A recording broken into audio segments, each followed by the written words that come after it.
1,80,000 रुपए से कम आय वालों को भी नहीं मिलेंगे नंबर। किसे मिलेंगे नंबर, जानिए पूरी डिटेल को। देखते हैं। 1,80,000 से कम आय वालों के भी कट सकते हैं नंबर।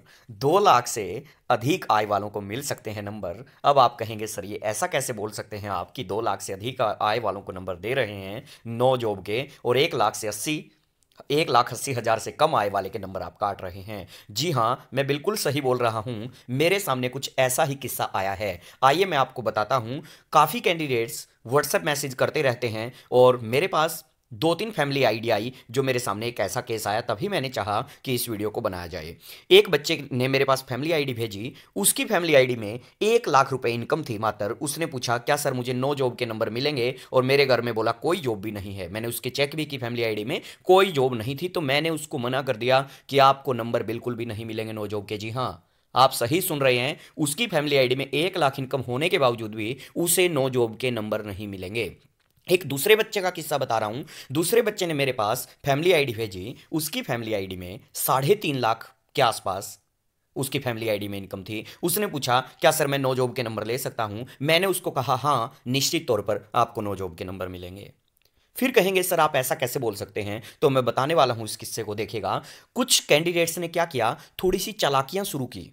जैसे ही ये आपको पता चला कि सीईटी हमारा पास होने वाला है और 1,80,000 से कम फैमिली आईडी में इनकम होगी तो हमें नंबर मिलेंगे, तो कई कैंडिडेट्स ने कैसे क्या किया। जैसे मुझे एक कैंडिडेट के बताने वाला हूं जिसकी इनकम 1 लाख है। उस कैंडिडेट ने क्या किया, वो विवाहित है। मैंने उसकी फैमिली आईडी को देखा। उस फैमिली आईडी में वो, उसकी पत्नी और उसके 2 बच्चे, एक लड़का और एक लड़की शामिल थे। वो 4 कैंडिडेट शामिल थे। उसने अपनी फैमिली आईडी में जो इनकम शो कर रखी वो 1 लाख रुपए शो कर रखी थी। फिर मैंने उस बच्चे को कहा कि आपके मम्मी पापा की फैमिली आईडी भी मेरे पास भेजें। जैसे उसने मम्मी पापा की फैमिली आईडी भेजी, उसके मम्मी पापा की फैमिली आईडी अलग थी जिसमें केवल और केवल उसके मम्मी और पापा 2 लोग शामिल थे। उस फैमिली आईडी में मम्मी पापा वाली में भी 1 लाख रुपए इनकम शो कर रखी थी। तो निश्चित तौर पर उस कैंडिडेट के नंबर कटेंगे और उन जैसे सभी कैंडिडेट को वो एक्स्ट्रा नो जॉब के नंबर नहीं मिलने वाले हैं। इस बात को ध्यान रखिएगा।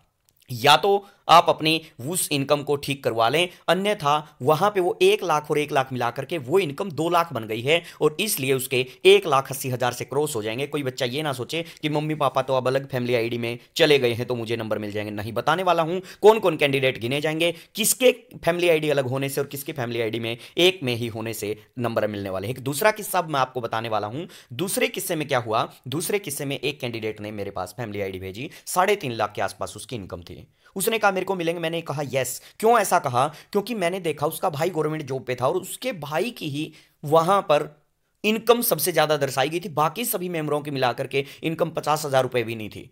उसके भाई की अकेले की 3 लाख इनकम थी। तो निश्चित तौर पर उस कैंडिडेट को घबराने की जरूरत नहीं है। उसको नो जॉब के 5 नंबर निश्चित तौर पर मिलने वाले हैं। तो आइए, अब ये किस्सा तो आप समझ गए होंगे कि कैसे 1,80,000 से कम आय वालों के भी कट सकते हैं और 3 लाख से ऊपर जाने पर भी उसे नंबर मिलेंगे। तो सुनिए, अब कौन कौन कैंडिडेट इसमें शामिल होंगे वो जानेंगे। और यदि आप किसी भी सरकारी नौकरी की तैयारी कर रहे हैं और हमसे किसी भी तरह का मार्गदर्शन चाहते हैं तैयारी कैसे करें, तो आप हमारे व्हाट्सएप नंबर पर कॉन्टैक्ट कर सकते हैं। आइए अब जानते हैं फटाफट से किसे मिलेंगे नो जॉब के नंबर। यदि आप पुरुष कैंडिडेट हैं, बेशक आप विवाहित हैं या अविवाहित, उस बात से कोई फर्क नहीं पड़ता।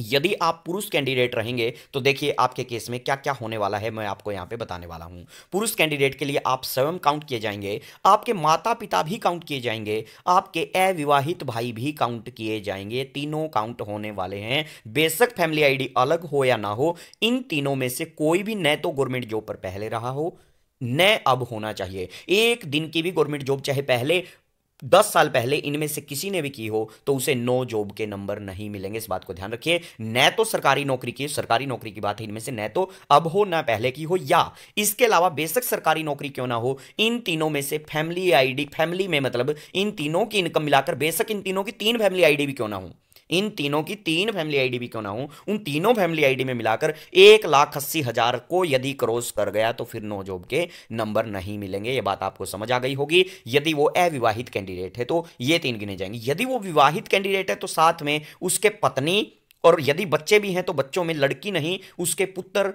पुत्र को मिला के, पत्नी को मिला के, फिर ये चारों किस्से काउंट किए जाएंगे। और यदि वो अविवाहित है तो चौथे वाली लाइन आप छोड़ सकते हैं, अविवाहित के लिए चौथे वाली लाइन छूट जाएगी। तो ये बात आपको समझ आ गई होगी। 2 कंडीशन पूरी करता हो, न तो इन चारों में से जॉब में हो, कोई सरकारी जॉब में न पहले रहा हो और ना चारों में से मिलाकर के 1,80,000 से ऊपर होनी चाहिए। एक केस मेरे पास ऐसा भी आया, देखिएगा मैं बताऊंगा, सारे केस का जिक्र करने वाला हूं। एक केस ऐसा आया, एक लड़के ने कहा सर मेरी अविवाहित बहन है और वो सरकारी जॉब पर, क्या मुझे 5 नंबर मिलेंगे? मेरी फैमिली आईडी में सर इनकम 3 लाख से ऊपर चली गई है। मैंने निश्चित तौर पर कहा उसको 5 नंबर मिलेंगे, क्योंकि बहन का कोई भी जिक्र नहीं होगा, उसकी बहन की जो भी इनकम है वो काउंट नहीं की जाएगी। इतने 4 मेंबरों में से जो जो इनके आगे इनकम लिखी है फैमिली आईडी में, उनकी इनकम 1,80 से ऊपर नहीं जानी चाहिए। ये बात का आपको ध्यान रखेंगे, तभी नो जॉब के आपको नंबर मिलने वाले हैं। इतनी बात यहां पर क्लियर हो गई होगी। इसके अलावा एक कैंडिडेट ने यह भी कहा कि सर मैं खुद तो मैरिड हूं, मेरी पूरी फैमिली भी है, लेकिन मेरा जो भाई है वो अनमैरिड है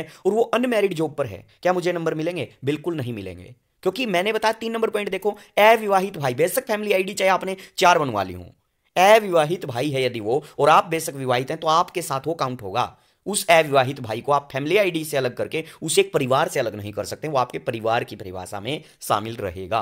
तो ये बात आप समझ गए होंगे। आइए अब महिला कैंडिडेट के केस में देख लेते हैं क्या होने वाला है। जो महिला कैंडिडेट है उसके केस में अब समझिएगा, ये 4 पॉइंट फिर महिला कैंडिडेट के लिए। यदि अविवाहित महिला है तो इधर वाले 4 पॉइंट, इधर वाले 3 पॉइंट काउंट कर दो, ये वाले 3। अविवाहित महिला के लिए वो स्वयं, उसके माता पिता और अविवाहित भाई, बेशक सारी बहनें आपकी जॉब में हों, कोई फर्क नहीं पड़ेगा, आपकी फैमिली आईडी में हो बेशक वो शामिल और वो जॉब पे भी हैं, तो उनकी इनकम नहीं काउंट की जाएगी, उनके आगे वाली इनकम हटा दो। आपकी, आपके माता पिता और अविवाहित भाई की इनकम काउंट की जाएगी यदि आप अनमैरिड महिला हैं तो। सर हम मैरिड हैं तो बस, मैरिड हैं तो फिर राइट वाले केस देख लो, मैरिड के लिए माता पिता कट जाएंगे, सास ससुर काउंट हो जाएंगे, अविवाहित भाई की जगह अविवाहित देवर जेठ काउंट हो जाएंगे, और मैरिड हैं तो पति काउंट हो जाएगा, और मैरिड हैं बच्चे भी हुए तो बच्चों में पुत्री काउंट नहीं पुत्र काउंट होंगे। इनमें से फिर मैरिड वाले राइट का केस देख लें, अनमैरिड या कोई डिवोर्स होने पर महिला है वो अनमैरिड के बराबर गिनी जाएगी, किसी का तलाक हो चुका वो वापस अपने पीहर के साथ काउंट हो जाएगी, तो वो लेफ्ट वाले केस देख लें, और जो मैरिड हैं वो राइट वाले केस देख लें। इन चारों पॉइंटों में से मिलाकर आपकी फैमिली आईडी में, मतलब आपकी फैमिली आईडी का जिक्र नहीं है, इन चारों में से मिलाकर इन मेंबरों की आय 1,80,000 से ऊपर नहीं होनी चाहिए, और ना ही कोई घर में सरकारी जॉब पर पहले रहा हो, ना अब होना चाहिए, तो आपको निश्चित तौर पर नंबर मिलेंगे। बेशक आपकी फैमिली आईडी में आपका विवाहित जेठ काउंट है, मान लो सर हमने अलग नहीं बनवाई, विवाहित जेठ हमारी फैमिली आईडी में अब भी आता है और वो जॉब कर रहा है जी, सरकारी जॉब पे 5 लाख इनकम है जी उसकी अकेले की, क्या हमें नंबर मिलेंगे? बिल्कुल मिलेंगे। विवाहित लिखा होना चाहिए उसकी फैमिली आईडी, आपकी जो फैमिली आईडी संयुक्त है, मान लो ज्वाइंट है, उसके आगे मैरिड लिखा है, उसकी वाइफ भी दर्शाई गई है, उनके बच्चे भी दर्शाए गए हैं, तो कोई आपको प्रॉब्लम होने वाली नहीं है। निश्चित तौर पर आपको नो जॉब के नंबर मिलेंगे, और ये सारी कहानी अब आप समझ गए होंगे कि किस प्रकार किसको नंबर मिलेंगे। अच्छा एक बात और बताऊंगा, अब कुछ कैंडिडेट ये भी कमेंट करेंगे सर मेरे पिता की मृत्यु हो चुकी जब मैं बच्चा था, तो मुझे मिलेंगे? क्या मिलेंगे? उस केस में चाहे आपके घर में कितनी भी सरकारी नौकरियां रही हों, उस केस में सरकारी नौकरी या आपकी इनकम चेक नहीं की जाएगी, इस बात को ध्यान रखिएगा। ये नो जॉब के नंबरों में ही 2 चीजें देखी जा रही हैं, नो गवर्नमेंट जॉब जॉब इसमें मिल रहे हैं, और इसके अलावा आपके क्या नहीं होना चाहिए, 1,80,000 रुपए से इनकम नहीं होनी चाहिए। अन्यथा बाकी सभी केसेज में ध्यान रखिएगा, आपकी फैमिली आईडी की इनकम काउंट नहीं की जाएगी, आपकी फैमिली की इनकम नहीं देखी जाएगी। फादरलेस वाले में, विडो वाले केस में, उन सब में आपकी फैमिली इनकम चेक नहीं होगी। उम्मीद करूंगा कि ये सारे डाउट आपके दूर हो गए होंगे। तो ध्यान रखेंगे, कई थोड़ा सा चालाक बन रहे हैं कि अपनी फैमिली आईडी 1 लाख, माता पिता की अलग बनवा दी 1 लाख, वो मिला के 2 लाख इनकम हो जाएगी, एक और एक मिलाकर, तो आपको नंबर नहीं मिलेंगे। इस वीडियो में डाउट दूर हो गए होंगे, कोई और डाउट रहा हो कमेंट कर सकते हैं, इजाज़त दीजिएगा, फिर दोबारा से चीज़ों को देख सकते हैं कैसे कैसे मैंने आपको सारी चीज़ें बताई हैं, तो इसका स्क्रीनशॉट भी आप ले सकते हैं, और कोई डाउट है तो कमेंट कीजिए। Thanks for watching this video.